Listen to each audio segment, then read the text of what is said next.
हाय नमः शिवाय। नया दिन नए ब्लॉग के साथ मैं गौरव पटेल स्वागत करता हूं आपके अपने YouTube channel JP blogs and music पर।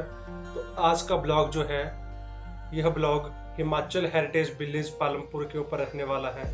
कई बंदों को पता होगा कि हिमाचल हेरिटेज विलेज क्या चीज़ है, और अगर कईयों को नहीं है पता तो वो आप इस ब्लॉग में देख सकते हैं कि हिमाचल हेरिटेज विलेज पालमपुर जो है वो क्या चीज़ है।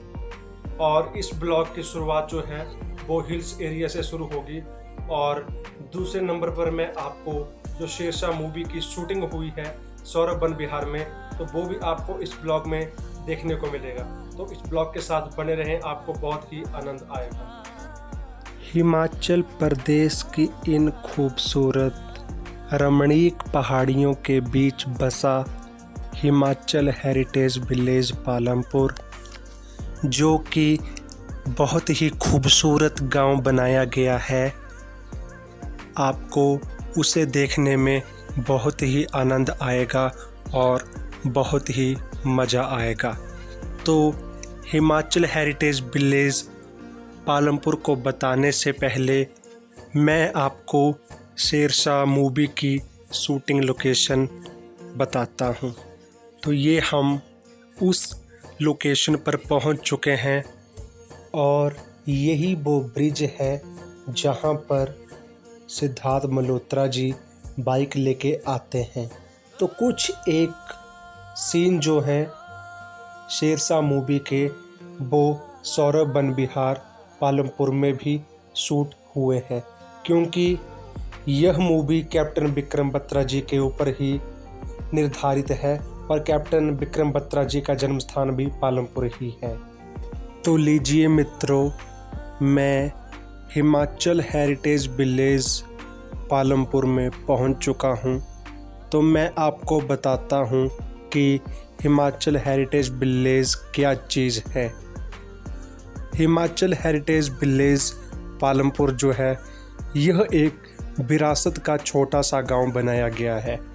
इस गांव में आपको पुराने घर देखने को मिलेंगे और पुरानी चीज़ें देखने को मिलेंगी जो आजकल लुप्त हो चुकी हैं। तो सबसे पहले आपको यहाँ पर 4 कॉटेज देखने को मिलेंगे। तो पहला कॉटेज यह रेस्टोरेंट के रूप में बनाया गया है, और यह रेस्टोरेंट जो है यह किन्नौरी स्टाइल में बनाया गया है। तो इसके अंदर रेस्टोरेंट में क्या क्या चीज़ें हैं वो मैं आपको बाद में बताता हूँ।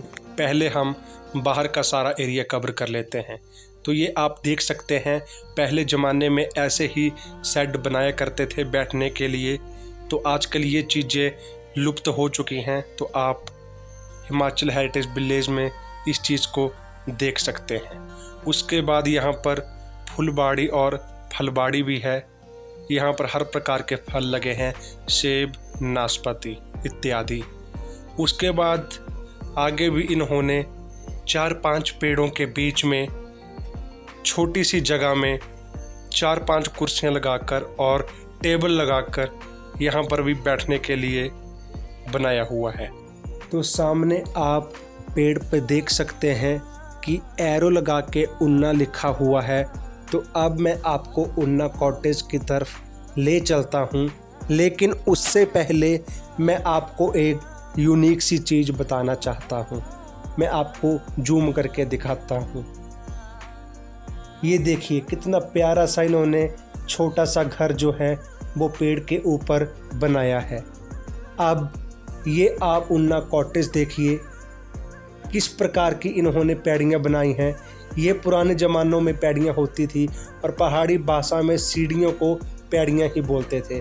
और ये वान बोर्ड जो कि आज आपको बहुत ही कम देखने को मिलेंगे। तो वान बोर्ड होते हैं एक निचला फ्लोर और सेकंड फ्लोर। तो इस प्रकार से इन्होंने उन्ना कॉटेज बनाया हुआ है। जैसा कि आप सभी ने देखा ही होगा अपने घरों में कि आजकल की कुंडियाँ किस प्रकार से लगी होती हैं। तो ये देखिए आप पुराने समय की कुंडी, इस कुंडी को हम सौंगली बोलते थे पहले के समय में। और दूसरी चीज़ ये देखिए आप हल और मई, पहले के ज़माने में इसे बैल के साथ लगाकर ही खेत में जोता जाता था और बीज बोया जाता था। उसके बाद मैं आपको एक और चीज़ बताता हूँ। तो ये देखिए मित्रों, डोली और बेद। पहले के समय में जब लड़के की विदाई होती थी तो इसी डोली में बिठाकर लड़के को विदा किया जाता था।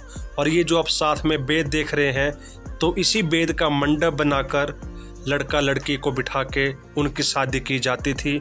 लेकिन आजकल ये चीज़ें बहुत कम हो चुकी हैं। आजकल तो सभी के घर तक सड़क आती है। तो आज विदाई हो रही है लड़की की और गाड़ी में बिठा रहे हैं और विदा कर दे रहे हैं। अब ये पुरानी चीज़ें लुप्त हो चुकी हैं। तो ये सब अब आपको हिमाचल हेरिटेज विलेज पालमपुर में देखने को मिलेगा। अब मैं आपको एक और चीज़ बताता हूँ। तो ये देखिए आप, भोलेनाथ जी की मूर्ति, और भोलेनाथ जी की जटाओं से गंगा बह रही है और बहती बहती नालियों के जरिए से आगे निकलती जा रही है। तो अब मैं आपको लेके चलता हूँ कांगड़ा कॉटेज की तरफ। तो ये देखिए, इन्होंने पुराने समय की लाइटिंग की हुई है। तो अब आप कांगड़ा कॉटेज भी देख सकते हैं। ये भी 2 फ्लोरों में ही बनाया गया है, वन बोर्ड, फर्स्ट फ्लोर और सेकंड फ्लोर। तो ये जो कांगड़ा कॉटेज है, ये पूरे का पूरा इन्होंने पत्थरों के जरिए से ही बनाया गया है। और देखिए, पुराने समय में ऐसे ही दरवाजे और खिड़कियां होती थी। और यहाँ भी पेड़ के ऊपर घर बनाया है और कांगड़ा कॉटेज की तरफ एरो किया हुआ है। और ये घर के बाहर ये जो आप देख रहे हैं, इसको हम बी बोलते थे, क्योंकि पहले के समय में कुर्सियाँ बहुत कम होती थी। तो पहले लोग इनके ऊपर ही बैठा करते थे। तो अब ये सब चीज़ें ख़त्म हो चुकी हैं। मैं आपको अंदर भी बताता, लेकिन अंदर जाने की अनुमति नहीं थी। अब मैं आपको लेके चलता हूँ ब्रोट वैली कॉटेज में। ब्रोट वैली कॉटेज इसलिए है क्योंकि ये जो कॉटेज है, ये पूरे का पूरा जो है, ये वुडन से ही बना है। सारे का सारा लकड़ी के जरिए से ही बना है। आप खुद देख सकते हैं कितनी पुरानी लकड़ी है और कितना देखने में अच्छा लग रहा है। और अब अंत में आता है खनियारा कॉटेज। खनियारा कॉटेज इसलिए है क्योंकि ये जो आप सामने ब्लैक ब्लैक देख रहे हो, ये सारे का सारा कॉटेज जो है, ये स्लेटों के जरिए से ही बनाया गया है। इसलिए इसको खनियारा कॉटेज का नाम दिया गया है, क्योंकि स्लेटों को कुछ ख शब्द से बोला जाता है, वो मेरे को पता नहीं है, तो इसलिए इसको खनियारा कॉटेज नाम दिया गया है। तो अब आप हिमाचल हेरिटेज विलेज पालमपुर का दृश्य देख लें। फिर उसके बाद मैं आपको किन्नौरी स्टाइल रेस्टोरेंट के अंदर लेके जाऊंगा और पुराने ज़माने की चीज़ों से रूबरू करवाऊंगा। तो अब आप आगे देखें, ये जो गागर रखी हुई है, पहले के समय में इसमें ही पानी भरते थे। और ये जो रेड कलर में आप पक्षी देख रहे हैं, पहले के समय में पक्षी होते नहीं थे, तो इसी से ही घुमाकर हवा लेते थे। और ये सामने बाजा रखा हुआ है, ये पुराने समय के बाजे हैं। और ये किन्नौरी स्टाइल में रेस्टोरेंट बनाया हुआ है। तो यहाँ पर टेबल और बेंच लगाए हुए हैं, यहाँ पर बैठ के लोग खाना खाते हैं। और ये जो आप सामने टेबल पर जग देख रहे हैं, पहले के समय में ऐसे जग होते थे। और ये जो सामने लटके हुए हैं वाद्य यंत्र सांप की तरह, इनको हम बोलते हैं नरसिंगा। जब शादी ब्याह जैसे कार्य होते थे, शुभ कार्य होते थे, तो इनको ही बजाया जाता था। तो अब आप आगे चरोटी देख सकते हैं। आज भी हिमाचल में हिमाचली धाम बनती है तो इन्हीं चरोटियों में बनती है। राजमा हो गया, माँ की दाल, कौन सी भी दाल हो तो वो इसी चरोटियों में बनती है और इसी चरोटियों में हिमाचली धाम तैयार होती है। तो देखिए वो सामने जग, पहले के समय में ऐसे ही जग होते थे। ये तो आजकल चले हैं नए नए जग, लेकिन पहले कांसे के जग में ही पानी पीते थे। तो अब मैं आपको एक और चीज़ बताता हूँ। वो जो सामने अलमारी रखी हुई है हरे रंग में, तो पहले के समय में फ्रिज वगैरह तो होते नहीं थे।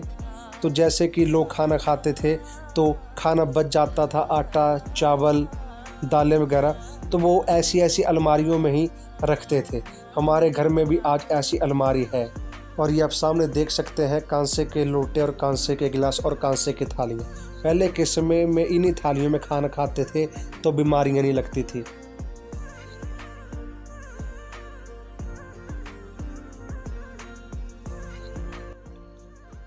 तो आज के ब्लॉग में इतना ही। होप आपको ब्लॉग पसंद आया होगा। अगर ब्लॉग पसंद आए तो ब्लॉग को like, share, comment and subscribe जरूर करें। धन्यवाद। जय बोले शंकर। Let's rock.